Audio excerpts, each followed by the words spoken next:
Once in a while I find a ballad well known all over the southern area, but set to a tune and in a version which occurred nowhere else in this southerly area. The most striking example of that I know is the curious version of Lady Alice called Johnny Collins, which in Pennsylvania seems to be known in just one version, which is not characteristic of the South at all.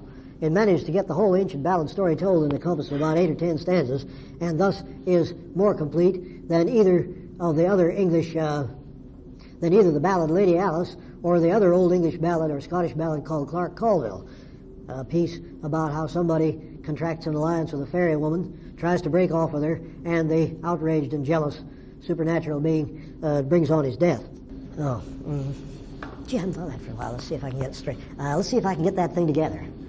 That's what my country singers say. Oh my God, I can't get that thing together. Johnny Collins was walking the fields one day when the flowers was all in full bloom. He spied a maiden, the fairest of all, washing her marble white stone. She screamed and cried, she wrung her hands, she waved with a lily white hand, saying, Johnny Collins, come quick, I hear your life it is soon to an end. He clasped both arms round her waist, he kissed her cheeks and her chin, till the stars from heaven come twinkling down to the water where Collins jumped in. He swam and he swam once more.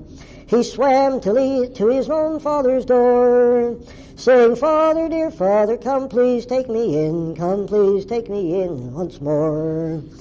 If I should die this very night, as I think in my own heart I will, go bury me yonder by the marble white stone at the foot of fair Ellen's green hill. Fair Ellen was sitting in her bowery door, sewing her silken seam, when she saw a corpse going that way, the finest she ever had seen. Whose corpse, she said, whose corpse, she said, whose corpse so neat and so fine? 'Tis his young Johnny Collins' clay cold corpse, who once was a true love of thine. Go set him down. I'll forget how that goes now. Go set him down, all on the way, or something like that. Yeah, till I dress him in roses so fine, till I take a last kiss from his clay cold lips, for Collins has often kissed mine.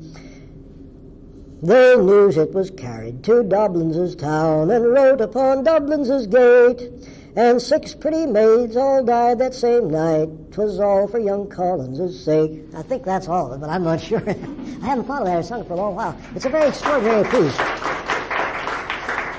Here's this piece about the man who goes out, joins in an elephant dance, tries to break off with a fairy sweetheart. She does something to him, causes him to die. She gives him a stroke with a wand, ties a handkerchief around his head, does something. He comes home in a dying condition. Then his earthly true love hears the sound of the funeral, or sees it, and wants to know what's going on. They try to keep it away from her, but she finally learns, and then she drops over dead too, according to this regular convention, dying of broken heart and so on like that. And this little ballad seems to tell this whole story in a very, very condensed form, whereas all the other English versions either have the first half of it or the second half, and that's it, roughly speaking. It's a very peculiar ballad. My guess is it's Anglo-Irish, but I don't know.